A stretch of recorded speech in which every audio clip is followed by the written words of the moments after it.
ओम श्री परमात्मने नमः। श्री संतोषी माता चरण कमलेभ्यो नमः। मैं प्रभाकर दुबे, पुरोहित श्री संतोषी माता मंदिर, आप सभी को मेरा प्रणाम।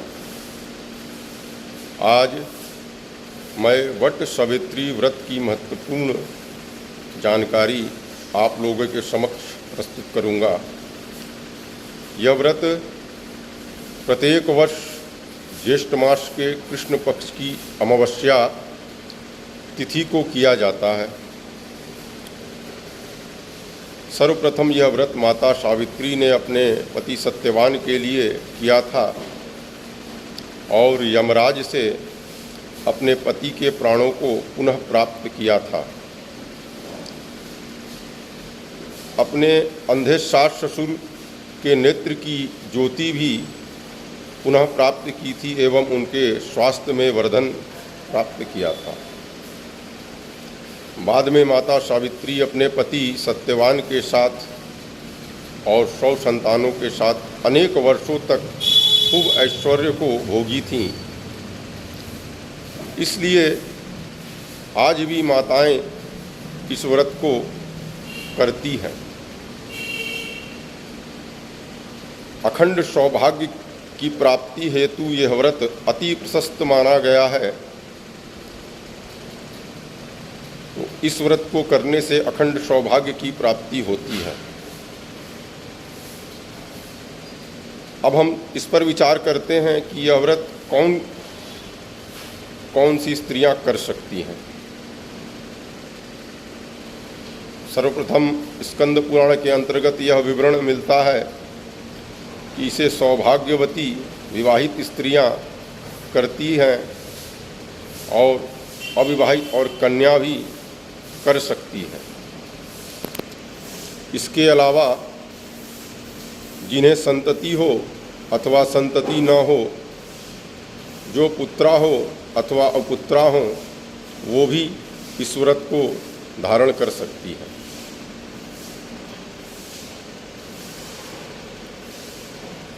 अब हम इस पर विचार करेंगे कि यह व्रत कब धारण करना चाहिए। जो माताएं इस व्रत को कर रही हैं वो प्रत्येक वर्ष निरंतर करती हैं, परंतु जिनको प्रारंभ करना हो अथवा जिनको इस व्रत का उद्यापन करना हो, उन्हें कुछ भ्रम रहता है, तो इस दुविधा को दूर करते हैं। हमारे शास्त्रों में यह स्पष्ट वर्णित है कि अस्तगे च गुरो शुक्रे बाले वृद्धे मलिम लुचे उद्यापनम परारंभम व्रतानाम नैव कार्येत। तात्पर्य, जब गुरु और शुक्र तारे अस्त हों उस स्थिति में इस व्रत को प्रारंभ अथवा इस व्रत का उद्यापन नहीं करना चाहिए, ऐसा शास्त्र आदेश मिलता है। अब हम वट सावित्री व्रत के पूजन विधि को विस्तार से समझते हैं। विभिन्न प्रांतों में किए जाने वाला यह व्रत अलग अलग प्रदेशों में कुछ लोक रीतियों एवं परंपराओं के कारण पूजन पद्धति में कुछ भिन्नता होगी, परंतु मैं आप लोगों के सम्मुख शास्त्र में वर्णित और बताए गए पूजन पद्धति को आपके समक्ष प्रस्तुत कर रहा हूँ।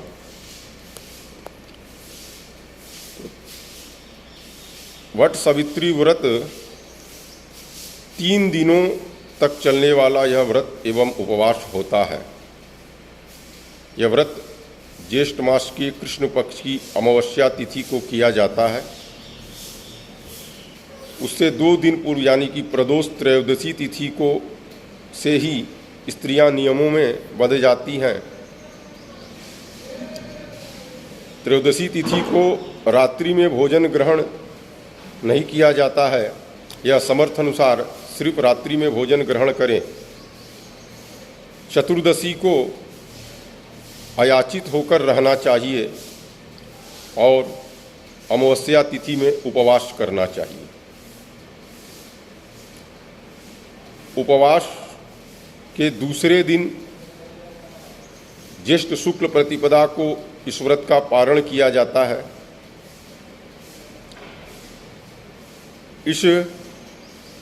यह व्रत अहोरात्र पर्यंत होता है। ये उपवास जो वट सावित्री अमावस्या के तिथि में किया जाने वाला उपवास अहोरात्र पर्यंत है, यानी कि संपूर्ण दिवस और संपूर्ण रात्रि पर्यंत यह उपवास होती है।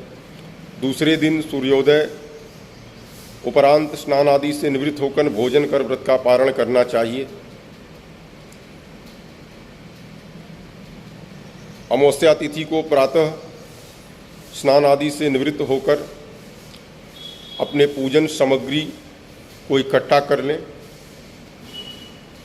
पूजन सामग्री में फल प्रसाद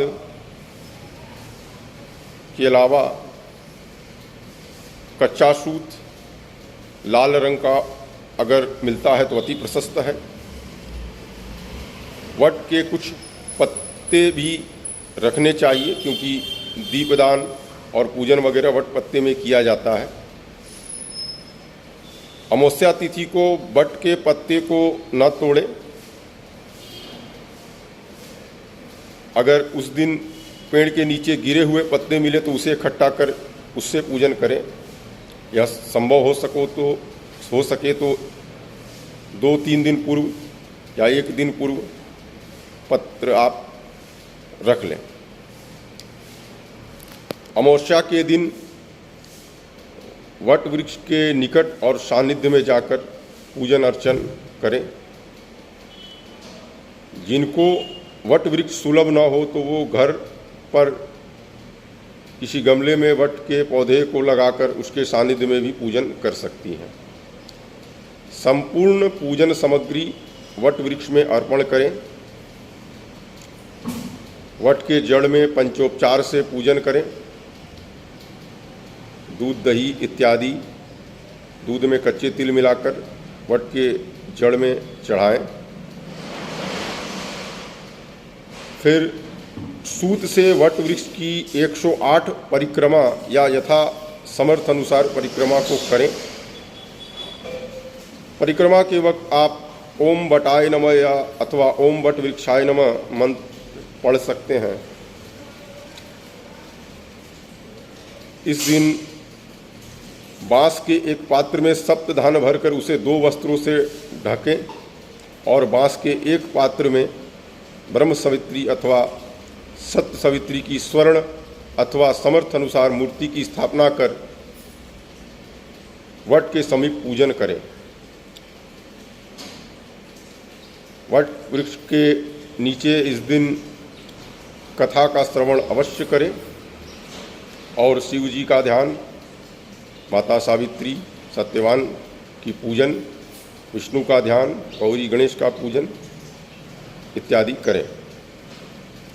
संपूर्ण पूजन सामग्री अर्पण करने के उपरांत दूसरे दिन सूर्योदय के बाद भोजन ग्रहण कर आप इस व्रत का पारण करें। जिस दिन व्रत हो उस दिन संकल्प अवश्य लेवें, क्योंकि संकल्प लेने से बात पक्की हो जाती है।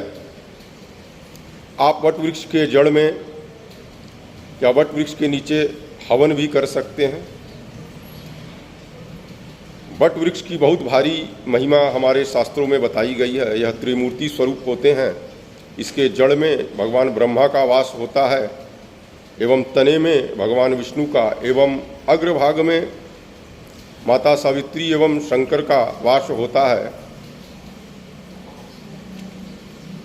वट के पत्ते में भी भगवान विष्णु का प्रकट हुआ था।